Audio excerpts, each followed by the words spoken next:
primeiro, obrigada pela presença de vocês aqui com a gente hoje. Se vocês puderem fazer uma breve apresentação, acho que de lá para cá, pode ser assim. Tá bom. Boa tarde, pessoal. Primeiro, obrigado aí também a oportunidade de poder estar compartilhando um pouquinho de conhecimento e aprendendo com vocês também. Meu nome é Vinícius, eu sou Head de Produto na Remessa Online. Remessa é a maior empresa brasileira de transferência internacional, obviamente, né, do Brasil aí. Então, seja a transferência por envio, quem quer enviar ou quem quer receber. E hoje eu cuido aí da área não só de produto, mas eu acabo também respondendo por toda a receita oriunda de plataforma. Então, fiz história lá em produto, trabalhei com contexto de produto, mas agora eu estou olhando também para contexto de negócio. Então, aí, dados, produto, jornada, é tudo com a gente. Boa tarde a todos. Eu sou Felipe, trabalho na iFood, hoje como coordenador de Growth. Aqui é um pouco mais voltado para o B2B. Então, a iFood tem 3 frentes, né, entregadores, restaurantes e consumidores. A minha frente é a frente de restaurantes, principalmente pelo autocadastro, então o que a gente chama de self-sign-in lá dentro do iFood. Tanto na parte de mídia, quanto na parte toda de CRO, principalmente, muito ligado também com o time de produto. Tem sido o meu foco no último ano, mas também já trabalhei dentro da mesma área de growth, tanto a parte de retenção e reativação de restaurantes durante 1 ano e meio. Então, mais ou menos por toda a jornada de growth, aí, tanto de aquisição, retenção e reativação. Prazer, gente. Boa tarde. Meu nome é Caio. Eu sou gerente de Martech ali na Serasa. E eu costumo dizer que a Serasa é a empresa que todo mundo conhece sem conhecer. Porque todo mundo lembra do nome, vou limpar seu nome, as piadinhas, né? Já fizemos piadas com o Drake, que fez sucesso aí. Mas a Serasa é um ecossistema muito grande financeiro, né? A gente tem marketplace de crédito, a gente tem produto de assinatura de monitoramento dos seus dados, então vazamento, acompanhamento, consultas inesperadas ao seu nome, a gente dá esse controle também ao usuário final. Então ficou claro aqui que eu cuido muito da parte do B2C da Serasa também, que é uma empresa já velhinha, né? Tem os seus 70 anos quase, mas está no mercado bem digital agora nos últimos 6, 7 anos. Olá, pessoal, tudo bem? Boa tarde. Estou um pouco nervoso, não vou mentir, mas... Quem não está? Bom, eu sou o Rafael, eu sou Head de Estratégia Digital na Reserva, né? A Reserva faz parte do grupo da Arezzo, né? Então, agora a nova marca, né? Como Asas, né? Então, junto ali com o Grupo Soma e o Arezzo junto. Então, toda a parte ali das marcas pica-pau, que todo mundo está acostumadinho, aquela oficina Reserva, enfim, a Inc., sei lá mais qual, BAL, enfim, todas essas marcas aí é o que a gente acaba atuando aí. Então, toda a parte de produtos digitais, experiência do usuário e o que a gente está montando agora como Growth Hacking, acaba aí entrando até, alguém me mandou aí o Sean Ellis, gosto muito. Enfim, a gente está com essa estrutura dentro da estratégia digital da Reserva. Boa, obrigada, pessoal, pelas apresentações. Eu queria contar um negócio para vocês, que esse painel ele quase não existiu. E aí, quando a gente começou a falar dos painéis, pô, qual que vai acontecer, qual que não vai, o Vini chegou para mim e ficou tipo, Lari, dados. Eu fiquei, uau! Então, assim, primeiro, obrigada, Vini, pela sugestão. Acho que a gente conseguiu montar um painel muito massa, com gente muito massa aqui para a gente trocar essa ideia. E aí eu vou fazer a primeira pergunta, então, para vocês, né? Que é falando, né, da importância de usar dados para decisões estratégicas. E aí não falando somente de marketing, mas de todas as frentes. Então, a gente entende que growth deveria ser um pensamento, uma estratégia compartilhada entre áreas, né, de forma integrada, para além de uma área única. Então, como as marcas hoje elas podem identificar os principais indicadores de desempenho, os KPIs, relacionados com retenção, engajamento, né? E como esses dados podem ser utilizados para criar estratégias relevantes? Bom, vou começar posso? então. Posso? Porque eu ia já manter nervoso a mesmo, ordem, já falo, mas todo aí, mundo vai esquecer. Não, brincadeira. Eu acredito o seguinte, que não tem como falar de estratégia sem KPI. Acho que esse é o ponto principal. O que você quer fazer especificamente com o cliente, ou com aquela venda, ou, enfim, com aquela campanha de marketing que você quer atuar. Eu acho que esse é um principal ponto aí que você deveria colocar como cheque. Assim, poxa, o que eu quero? Eu quero aumentar a minha conversão, eu quero aumentar a minha retenção, eu quero ter um engajamento muito maior. Enfim, qual que é o KPI de fato que você vai atuar, sabe? Que você vai estar buscando ali para tentar ter um crescimento ou, por exemplo, uma diminuição, né? Então, Hoje, eu acredito muito nisso, assim, de que os KPIs é o que vai conduzir a empresa, as tomadas de decisões para o que importa, né? Eu até estava conversando aqui agora há pouco com algumas pessoas que a gente acaba gastando muito dinheiro, por exemplo, muita grana em cima de CAC, né? Olhando ali muito para aquisição de cliente, quando, na verdade, por exemplo, um dos KPIs que eu acredito muito que a gente deveria olhar é a parte de retenção, por exemplo, retenção do usuário. Eu sou um cara muito focado em aplicativo e, porra, não consigo... Desculpa, falei palavrão. Eu não consigo parar e pensar assim em como não utilizar...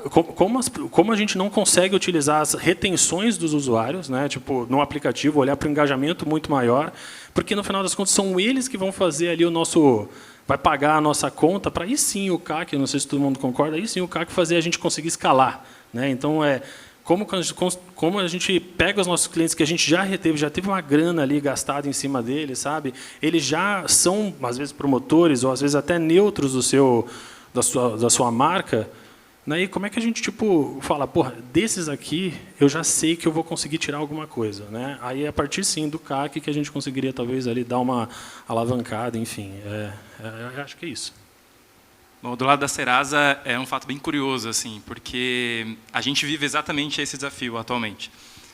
Para vocês terem uma ideia, assim, né, a Serasa tem mais de 90 milhões de pessoas cadastradas com senha no nosso ambiente. Então, ou seja, que já logaram em algum momento nos últimos 6, 7 anos que o digital da Serasa existe. Então, a aquisição para a gente é uma coisa que já foi feita. A gente, obviamente, tem que continuar as estratégias de aquisição, continuar crescendo esse bolo. A gente cresce numa taxa bem alta, de centenas de milhares de novos cadastros mensalmente, mas o nosso principal desafio hoje é literalmente esse engajamento, né? E eu acho que o engajamento ele tem duas grandes vertentes, assim, muito do dado para você conseguir encontrar quem já é engajado dentro do seu ecossistema, independente se a sua empresa tem 1, 2, 20, 60 anos, você vai ter uma base engajada, também independente da proporção, né, que venha a ter essa base. E aí você vai descobrir o porquê, né? Então, você analisar essa base versus a frame, versus o resto da sua base, e tentar encontrar quais são as migalhas de pão, né, que ela está deixando no caminho, para mostrar qual que é o caminho, o que transforma, né, esses usuários em engajamento. É um jeito muito interessante de encontrar os KPIs, é uma coisa que a gente tem feito ultimamente. E depois disso definido, aí acho que deriva a estratégia. Acho que assim, a estratégia, com certeza, tem que ser baseada num desafio, num KPI. E aí, depois que você descobre quais são os movimentos que o cliente está fazendo para se tornar engajado, fica muito mais fácil de você criar engajamento dentro da empresa, para mostrar que, assim, cara, o desafio é A e não B, o desafio é C e não D. Porque, assim, você, com o número, consegue mostrar que o caminho é aquele, naturalmente, se você ativar aquele número, o número final, que é o número de usuários engajados, ou clientes engajados, vai aumentar naturalmente. Então, eu acho que, assim, cara, a primeira resposta seria isso, assim, como é que você encontra o comportamento da tua base atual engajada. E aí, esse é o primeiro ponto, né, que eu falei. E o segundo ponto, com certeza, é a oferta de produto. É uma coisa que a gente fala pouco, né, muitas vezes, é um desafio que a gente está vivendo muito na Serasa atualmente, que é como é que eu oferto mais para esse cliente também, né? Como é que eu encontro a necessidade dele. Obviamente, todo mundo aqui deve trabalhar em empresas que atendem necessidades, mas como é que eu garanto que ele sempre tem um motivo para voltar para dentro do meu ecossistema, né? Às vezes não é só a comunicação que garante isso. Então, acho que são esses dois grandes pilares aí. Boa. Acho que eu vou no mesmo caminho, acho que da retenção, acho que é um ponto bem importante, assim, de engajamento do usuário, mas dentro de KPI, o que é dentro da minha vertente, que eu falo bastante com o meu time, só vai dar um indicativo. O seu cliente, ele sabe realmente o que ele está lá, porque ele está lá. Então, vou dar um exemplo, quando eu trabalhava ainda na indústria de linha branca, que a gente começou a entender um pouco para trás de KPIs, atrás de indicadores muito teste AB, qual era o comportamento, o que fazia aquele cliente estar visitando a gente, entendeu? Qual era o nosso diferencial de negócio? Eu me lembro, na época que eu entrei em linha branca, a gente vendia geladeira marrom. E isso é 6 anos, 7 anos atrás. Tinha demanda para geladeira marrom. E aí você tinha dois extremos, né, dentro da linha branca. Você tinha gente... varejo entregando assim geladeira por funcionalidade, você tinha a Fast trabalhando o outro oposto, geladeiras super premiums do outro lado oposto, mas tinha um meio do caminho. E eu me lembro que a gente foi começar a entender esse mercado e falou, mas o varejo não quer comprar. vamos fazer igual a Apple, vamos fazer o D2C, o Direct to Consumer. Vamos a indústria entregar esse produto. E foi lá onde a gente achou um mercado muito grande. Realmente, o consumidor pagava R$ 1.200 por uma geladeira inox a mais. Então, tinha mercado que não estava sendo explorado. Então, muito que eu falo para o meu time é entenda com o consumidor, vai lá, adiciona ele no WhatsApp, coloca 20 pessoas dentro do WhatsApp, tenta entender o que realmente os seus consumidores estão engajados dentro do seu produto. E, a partir disso, aí monta uma estratégia, monta KPIs em cima disso. Muitas das vezes, você consegue ver momentos assim de mercado e conseguir atuar num ponto que você, sentado na cadeira, com os dados, olhando KPIs, provavelmente vai ser muito mais difícil. Então, o que eu sempre muito trago traga o consumidor por cento, tenta entender o que esses KPIs só vão medir uma tendência, o consumidor vai saber o que ele quer, o que ele engaja, porque ele está lá. Boa. Eu vou trazer um pouco do contexto aqui de produto, né? Eu acho que primeiro é você identificar a natureza do que você chama de retenção e engajamento, né? Porque retenção, dependendo da janela que você observa, ela pode ter comportamentos totalmente diferentes. Um produto como o iFood, provavelmente uma retenção semanal faz muito mais sentido do que uma mensal, por exemplo, por conta da recorrência do cliente dentro da utilização do seu produto. Conhecer bem a jornada do cliente vai te ajudar a tangibilizar os KPIs necessários para trabalhar a estratégia que você quer definir. Então, se você conhece a jornada do cliente, ela deveria ser premissa na composição, e aí você pode depois, futuramente, trabalhar a composição algébrica do KPI que você chama de retenção e engajamento. Mas, se você não conhece a jornada do cliente, fica extremamente difícil até de você caracterizar o que é retenção e engajamento. Eu vou trazer um exemplo prático. Em 2020, se eu não me engano, eu acabei vendendo uma startup, foi o motivo de eu ter vindo para São Paulo, inclusive, né? Eu sou carioca, provavelmente não deve dar para perceber o sotaque, mas a gente tinha um produto que, basicamente, era um produto recorrência semanal, e a gente entendeu, baseado nos dados, utilizando principalmente a análise de cohort, que determinado grupo de cliente, aí entra muito da segmentação e clusterização que você faz da sua base, que determinado grupo de cliente tinha uma retenção 80% maior do que os usuários médios da base.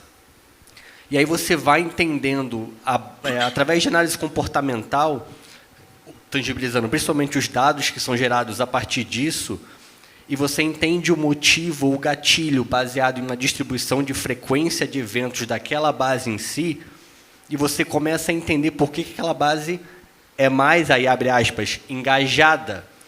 E a partir disso, desses eventos, que são eventos que possuem alta correlação, até estatística, com os eventos de ativação, você consegue olhar e definir um conceito de engajado que faça sentido dentro da sua base. Porque o que é base engajada, né? O que é base engajada em si? O conceito é amplo. Então, você necessariamente tem que olhar para dentro de casa, entender os eventos que são gatilhos para engajamento, tangibilizando em comportamento analítico e também no próprio KPI, para que aí sim você crie estratégias para aumentar o engajamento da sua base. Foi o que a gente fez. A gente basicamente viu que as pessoas que eram mais engajadas, até para trazer o contexto, era um produto, que eu digo que eu copiei o iFood, né? Então, basicamente, copiei o iFood, falei, cara, eu vou fazer isso aqui, só que eu vou oferecer isso para um grupo um pouquinho menor, para perfil de cliente menor. E depois acabei vendendo. Mas o que a gente fez? A galera simplesmente que tinha um maior engajamento, eles criavam um cupom. E a base, por si só, acabava não criando. Então, a gente, dentro do produto, por premissa de jornada self-service, você acaba criando incentivos para que a base crie cupom, e aí, obviamente, eles possam, através disso, vender mais e continuar utilizando, e você cria basicamente um loop de engajamento para que meio que a máquina fique funcionando sozinha.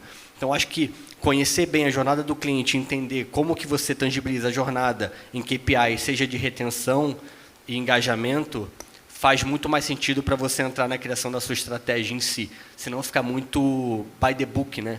Retenção, beleza, porcentual de churn sobre... Cara, acaba não fazendo, pode não fazer muito sentido para o contexto que você está, no produto que você está atuando. Muito bom. Acho que vocês todos falaram, né, sobre essa importância de ter os dados, usar os dados e, enfim, analisar. Porque a partir do momento que você só tem lá um monte de informação, mas você não sabe o que fazer com ela, não tem porquê, né? Não dá para criar jornadas personalizadas, não dá para trabalhar engajamento em cima disso. Então, né, eu queria entender com vocês sobre as melhores práticas que vocês entendem hoje, tanto para coletar, para analisar, mas também para interpretar esses dados e como utilizar eles, né, aplicar para criar essas estratégias de retenção e engajamento. Mais de novo? Tá bom. Eu acredito muito, de novo, por estar à frente ali da frente de experiência do usuário, né? Não tem como a gente não olhar para dados se a gente não escutar o cliente. Acho que é um dos pontos mais importantes, né? Eu acho que uma coisa que eu acredito muito é, esteja onde o cliente está, né? Então, por exemplo, usando o aplicativo aqui, que é uma coisa que acho que muita gente aqui tem domínio, o app. Não tem como, cara. Tem uma funcionalidade ali, uma funcionalidade, vamos dizer assim, que é as reviews do aplicativo. Ali, por mais que tenha muitas vezes, eu fui na loja XPTO e a loja XPTO, o vendedor, sei lá o quê, não me atendeu direito, beleza. Mas tem muita coisa ali que está falando às vezes de uma funcionalidade que você tem no seu aplicativo que não está legal. Sabe, de talvez uma campanha ali que poderia ter sido feita, ou que às vezes até que foi, mas também não trouxe aquele negócio, aquele tchan para o cliente, sabe? E às vezes assim, o tempo inteiro ele está te mostrando algum direcionamento, alguma informação a mais, né? Além disso, obviamente, a gente falou muito aqui de dados, de a gente interpretar os dados, olhar para os KPIs, olhar para a visão de cliente e tal. Esses vão ser uns bons tomadores de decisões para a gente, é para lá que a gente tem que ir. Então, até que a gente falou assim, coletar, né, dados. Uma das coisas que eu mais falo aqui para o meu time hoje é as questões de traqueamento, né, o tagueamento ali. Não tem como, galera. Estamos aqui falando de 2024, GA4 estourando ali com previsão, né? O GA4 consegue te dar essa previsibilidade e, a gente conhece um monte de empresa hoje que não utiliza essas ferramentas de mercado assim que estão te dando um monte de dados. Olha, tá aqui é o problema. Mais do que o problema, o direcionamento está ali. Se você continuar desse jeito, você vai bater em tal número. Esse número é o número que te interessa mesmo? Poxa, não sei. Então, tem que utilizar essas ferramentas, Mixpanel, o próprio GA, a gente usa muito o Tableau lá, com essa inteligência de dados, né, ali. Até trouxe um head de dados aqui para me acompanhar e falar um pouquinho também. Mas, essa é real. A gente tem que utilizar essa galera. Eu sou de produto também. A gente trazer uma visão de experiência do usuário, trazer uma visão de estratégia digital, junto com uma pessoa que entende de dados, consegue interpretar os dados e virar e falar assim, cara, vamos por esse caminho, esse é o caminho melhor. Em nível de experiência, claro que tem outras pessoas aqui, muita gente aqui que pode falar a respeito de marketing, a respeito de campanha de CRM mesmo, enfim, qual que é o melhor canal que tem que ser tratado com o cliente, enfim. Eu acho que é por esse caminho aí. O cenário na Serasa, obviamente, vocês imaginam que a gente tem dados do Brasil inteiro. Literalmente, né? Individualizados e tal.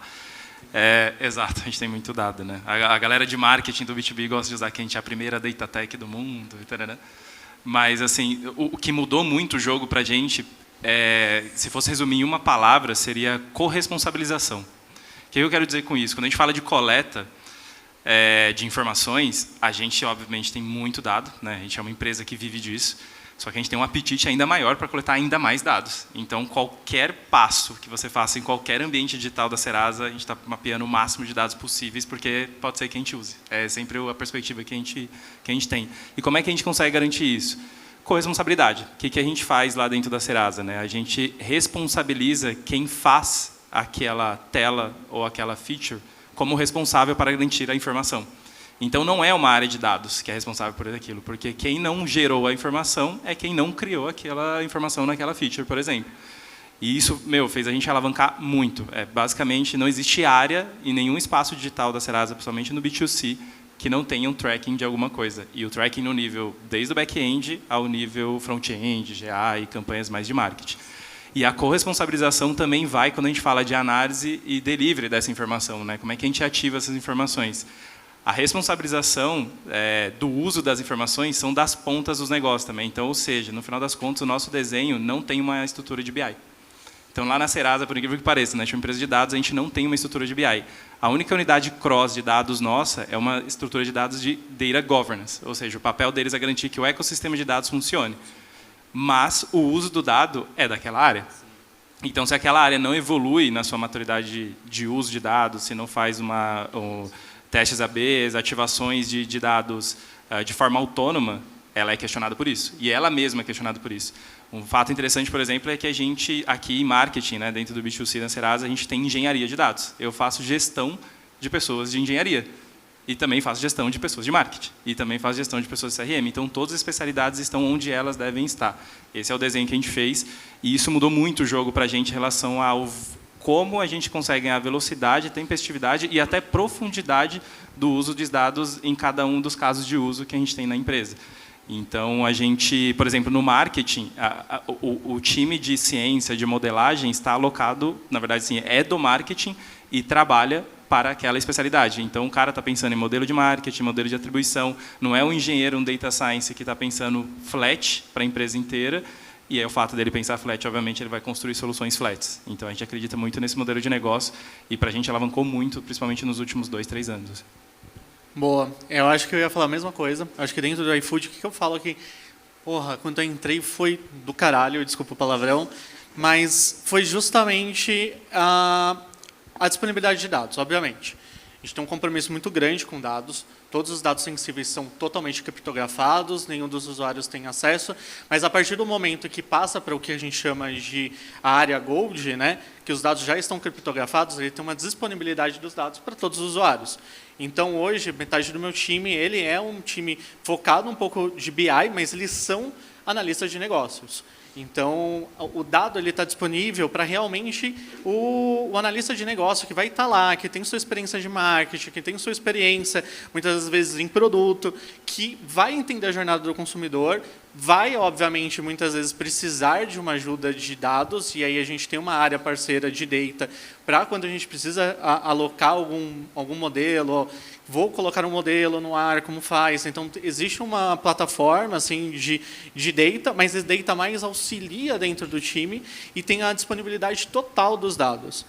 E até quando a gente estava comentando, eu fiz uma brincadeira, e acho que a galera tem uma pressão para a arquitetura do real time.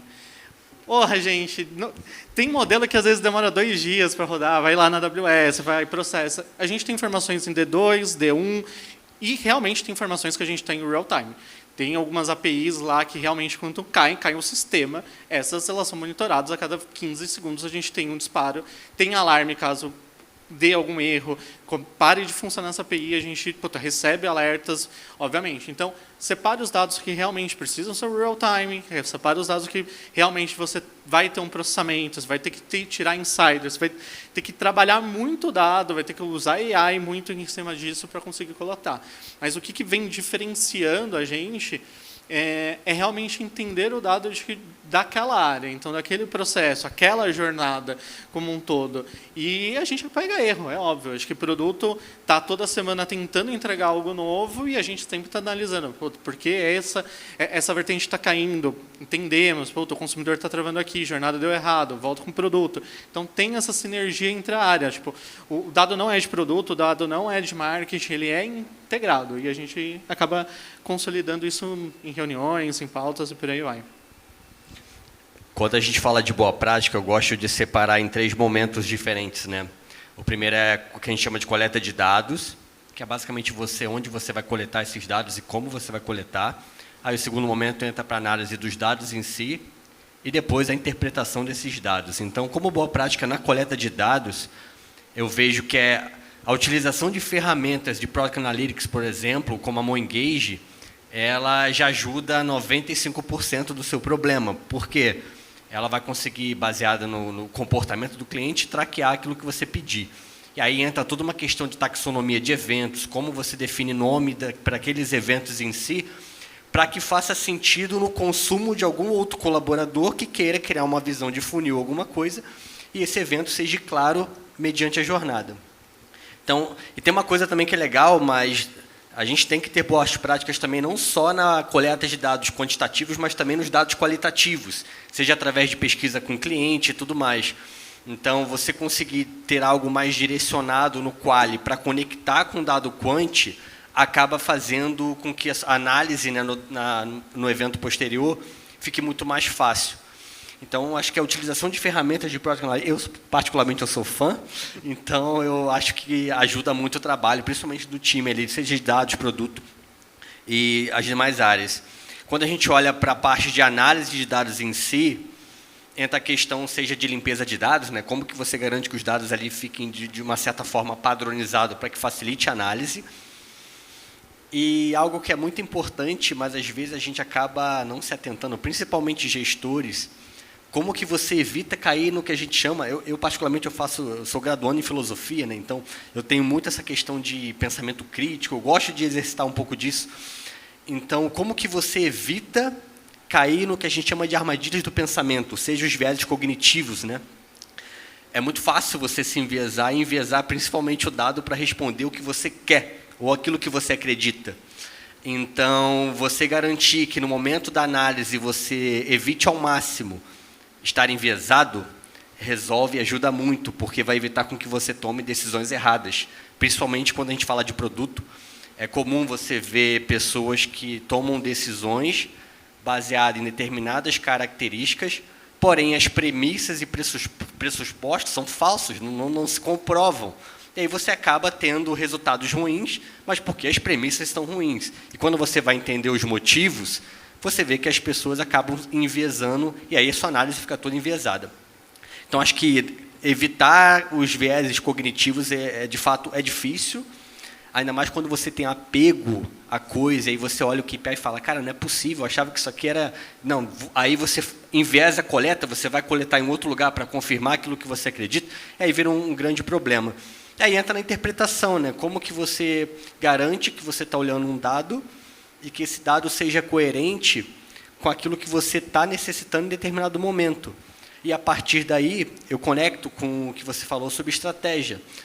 Dado que você tem um KPI, você tem exatamente, você conhece a distribuição desse dado, como que ele se comporta em relação ao tempo, através de, sei lá, desvio padrão, média, você consegue ter alguns conceitos de estatística descritiva para te apoiar, você, a partir daí, fala, olha, aqui é o nosso limite ideal. Se a gente sai daqui, a gente tem que, de fato, criar iniciativas para que a gente consiga estar controlando esse KPI em determinado range, seja 2,5 desvios padrões ali e tudo mais, para que você consiga, de fato, estar garantindo e criando uma estratégia que seja coerente e menos enviesada possível, para que você alcance os resultados da empresa, seja estratégico, enfim. É basicamente isso. Gostei bastante. Tem muita gente, principalmente produto, que acaba se apegando num projeto. E ele vai, você já fez 200 testes AB, você já viu que o produto não está dando certo, você está insistindo lá, quando você podia estar trabalhando em N coisas. Acho que, e dados tem muito dessa, tem muito dessas armadilhas, entendeu? Não se apega a projetos, se apega realmente a entregar resultado. Acho que isso que eu brigo bastante com o time. Eu acho que esse ponto do viés, só aproveitando o finalzinho aqui, acho que é super interessante a gente, quando a gente fala sobre a responsabilização e a autonomia que a gente dá para as áreas de negócio, foi um jeito de a gente controlar viés também dentro da Serasa, né? Porque quando o produto vinha com uma análise, às vezes enviesada naturalmente, ou o marketing, vou fazer um meia-culpa aqui, também enviesado por algum motivo, por costume, sei lá, por métricas que se comportam geralmente dessa forma, como o dado é de uso livre de todos e a responsabilização daquela área é só gerar o dado para a empresa, o que acontece? Análises que com concorrentes à sua.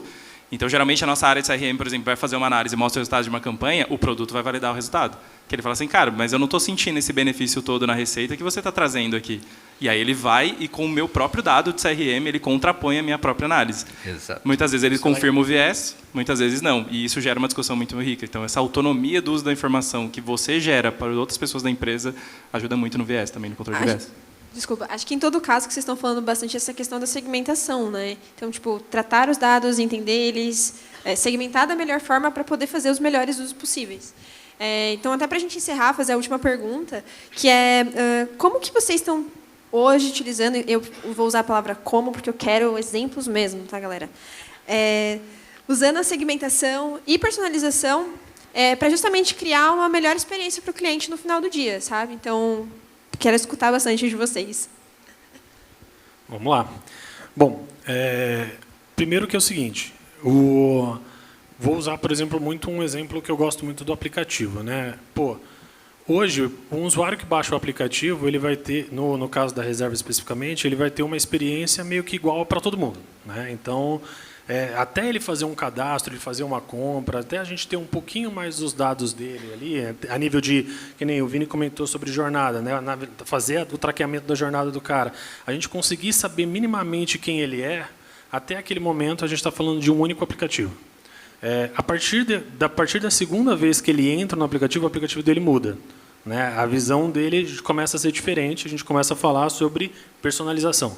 Então, agora, acho que até o Dani, né, comentou no comecinho, a gente não tem como não falar sobre personalização. Poxa, não existe essa possibilidade de um canal, por exemplo, aplicativo, site, whatever, a gente tratar todo mundo igual. Não é todo mundo, não é igual, né? Cada um tem o seu gosto, sei lá, o tipo de camiseta que você gosta, o tipo de roupa que você gosta. Eu gosto de praia, eu gosto de, sei lá, de inverno, eu gosto de frio, não importa. Fato é que essa personalização começa a ser por exemplo, em nível de produto, começa a ser uma das maneiras que a gente começa a falar com o cliente e fazer um direcionamento para tentar engajar, talvez, ali um aumento de ticket médio, um aumento ali a gente chama lá de PA, né, que é peça por atendimento, enfim, ou talvez ali uma maior conversão e por aí vai.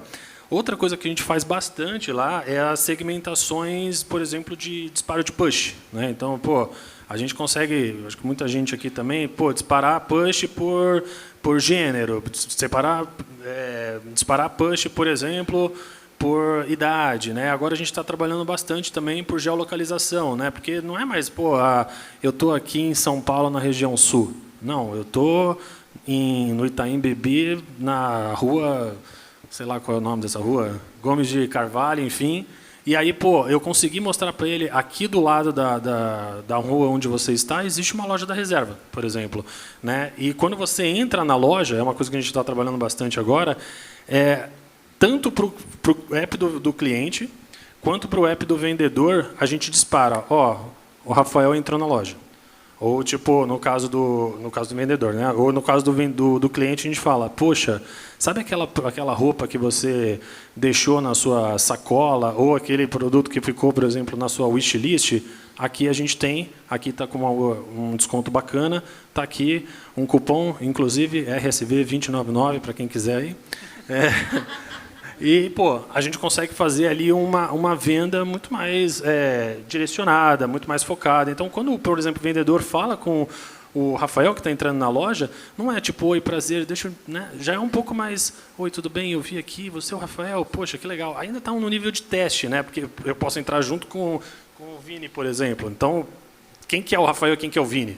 É uma outra coisa. Então, é uma coisa que a gente ainda está trabalhando, está no nível ali, dentro da estrutura de growth hacking, que a gente está trabalhando ali, fazendo pequenos testes ali para a gente realmente fazer algum tipo de resultado. Mas é basicamente isso que a gente tem trabalhado bastante lá. Bom, na Serasa, como deve imaginar, né, é muito estatístico tudo. Assim. Não existe nenhuma comunicação nossa, principalmente no viés de comunicação, a princípio, né, eu já falo sobre personalização de canal, que venha a ser disparado por uma base fria, ou o que a gente chama lá internamente num formato blast, né, que vai para a base inteira de um determinado produto. Isso não existe, até porque se a gente faz isso, como eu falei, 90 milhões de pessoas, seria loucura. Seria loucura de custos até, né?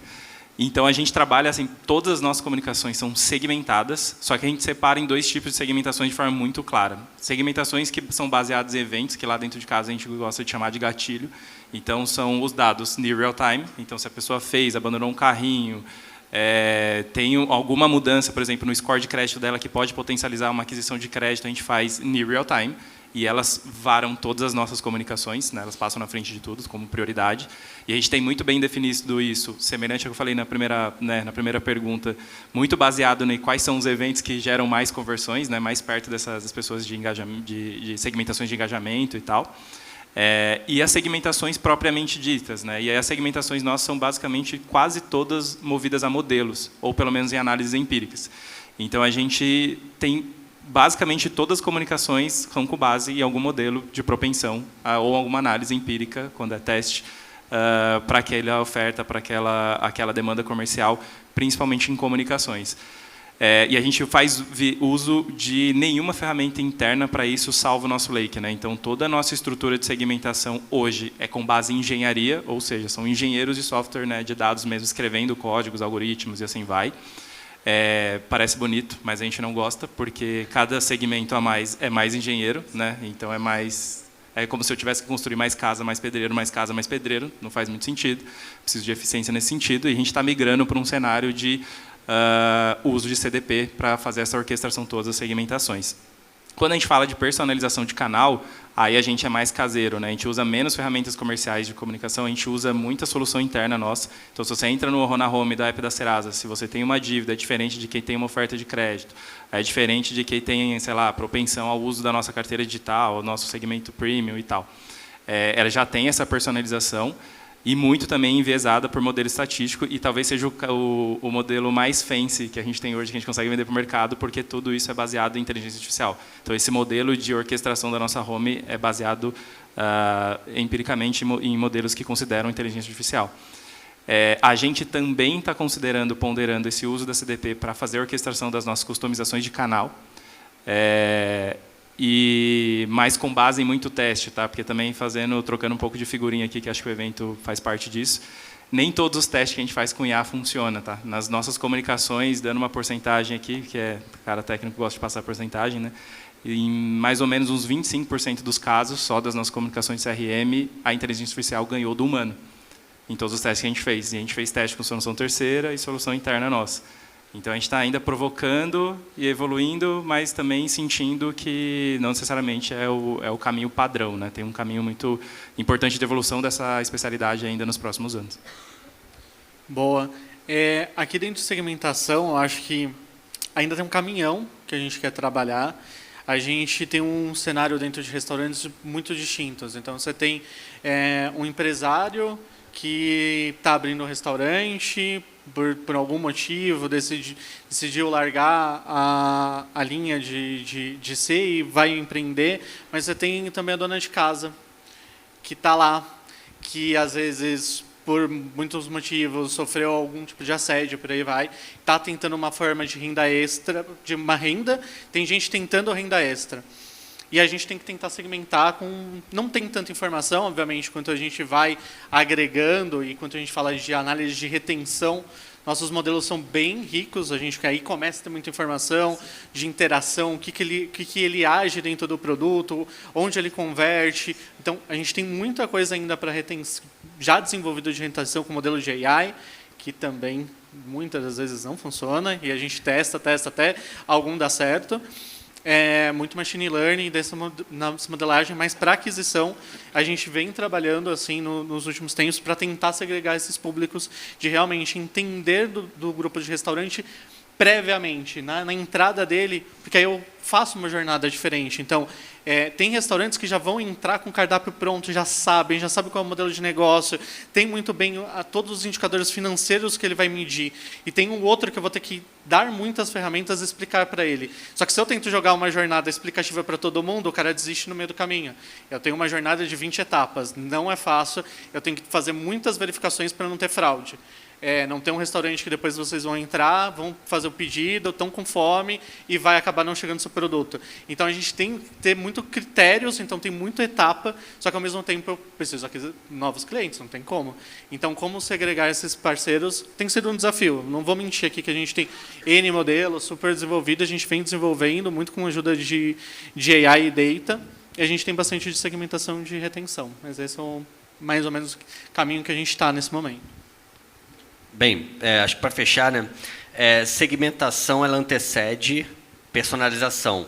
Então, quando a gente fala de segmentação, aí tentando tangibilizar algo mais prático, defina o seu evento crítico. E o que é esse evento crítico, né? É aquele evento que tangibiliza valor para o cliente no momento que ele ataca esse comportamento. Então, no momento que ele tem esse comportamento, ele vê valor dentro do produto, a gente pode chamar isso de evento crítico. Através desse evento crítico, entende quais são os eventos que têm alta correlação com o evento crítico em si. Então, você pode gerar uma matriz de correlação e, a partir disso, você vai ver uma série de eventos correlacionados. Com isso, você cria uma distribuição de cohort baseada em análise comportamental. Pega esses eventos e distribui, ou cria uma classificação de usuários que trabalham ou que fizeram esse comportamento em si.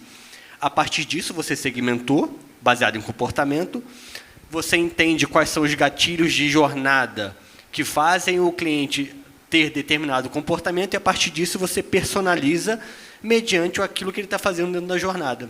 Então, escolha poucos KPIs, né? Não se perca nesse mar de KPIs, que é muito fácil. Faça poucas coisas e até porque deixar de fazer coisas ruins traz muito resultado. Então, eu acho que é bem um pouco dessa pegada que a gente, inclusive, dá direcionamento para time de produto. Acho que é isso. Adorei essa vibe aí de não faça coisas ruins, isso é bom.